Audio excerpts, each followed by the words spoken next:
What happens when you give a dad with 2 kids, a full-time job, and a 30-year-old dreams an AI coding partner? In the last session alone, we added killer bats, a crafting workbench, animal traps, a volleyball named Wilson, and a player that quotes movies when he's bored. This is Stranded Survival, and this is how I'm building my dream game. I need to be honest with you, I'm not a game developer. I have a normal 9-to-5 job, a family, 2 kids, and basically 0 free time. But I've had this dream since I was maybe 10 years old. I remember sitting at my dad's 386 PC, playing this incredibly simple survival game where you're stranded on an island. No fancy graphics, no cutscenes, just you, an island. And the question, can you survive? I was hooked. Then came Anno 1602, and that was it for me. I knew I wanted to build worlds. I wanted to create something where every tree you chop, every house you build, every decision you make matters. Fast forward 25 years. I've played Conan Exiles, Ark, Don't Starve, Valheim, all incredible survival games. And every time I play one, I think, what would I do differently? What would my version look like? Well, now I'm actually building it. And today I want to show you what happened in the latest development session. One of the biggest additions is the Worksmith, a dedicated crafting workbench, and here's what makes it special. It has a job queue. In most survival games, crafting is instant or you stand there waiting. In Stranded Survival, you walk to your Worksmith, queue up 3 items, let's say a fishing rod, a bee house, and a hut, and then you walk away. The Worksmith keeps working while you're out gathering resources. The UI mirrors the player's crafting menus, 3 panels, blueprints on the left, details with ingredient slots in the middle, and the queue plus output inventory on the right. When an item is done, it sits in the output slots until you pick it up. If the output is full, the queue pauses. This was inspired by games like Factorio and Satisfactory, the idea that automation should feel rewarding. Even in a small pixel art survival game, that moment when you come back and your workbench has 3 items waiting for you, that feels good.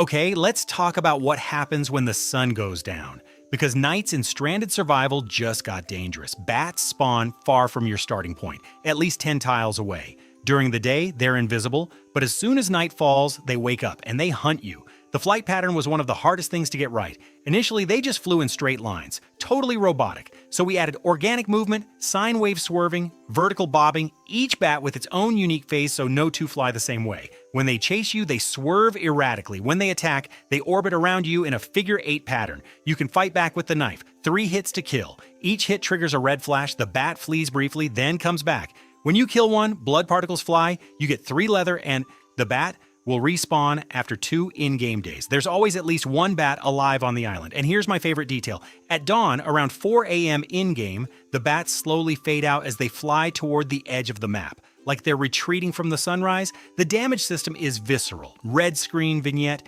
player sprite flashes red, screen shakes. You feel it when a bat hits you. Fire scares them away, unless they're already chasing you. And the hut? Complete safety, which gives you a real reason to build shelter early. Every castaway needs a Wilson, and yes, we have one. Wilson costs 20 leather to craft at the Worksmith, which means you need to survive several nights of bat hunting first. When you place him, he boosts your comfort just by being nearby. No fire needed, no shelter needed, just a friend. But the best part? When you're near Wilson, your character talks to him. Actual conversations. Hey Wilson, nice weather today. Wilson, rate my shelter. Silence means 10 out of 10. Promise me you won't leave, Wilson. The speech bubbles appear more frequently near Wilson because loneliness is the real enemy on this island. Leather is the late-game currency. You need it for Wilson and soon for armor and other advanced items.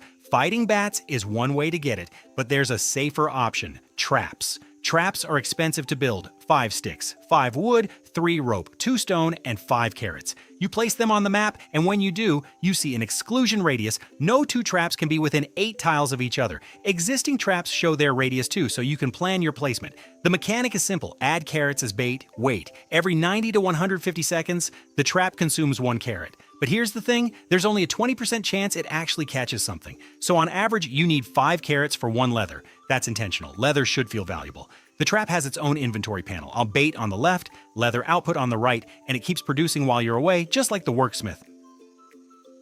Game feel is everything, and this session was full of small improvements that add up. The health bars got a complete makeover, 3D style with a gradient shine effect, each with its own icon: heart for health, berry for hunger, water drop for thirst, smiley for comfort. When any bar drops below 20%, it pulses red. You can't miss it. There's a notification system now. Messages slide in on the right side. Night is falling. Find shelter or fire. It starts to rain. Your crops grow faster in the rain? Worksmith finished, fishing rod. And the speech bubble system, the player thinks out loud. Situational thoughts based on hunger, thirst, weather, time of day. When he's idle for too long, he quotes movies. Life is like a box of chocolates. One does not simply walk off this island. My precious potato. When it rains and his mood is above 50%, singing in the rain. These things don't affect gameplay, but they make you care about this little pixel character. Here's what's real. I work full-time. I have 2 kids. I get maybe an hour or 2 in the evening to work on this, but with AI as a coding partner, what used to take weeks now takes hours.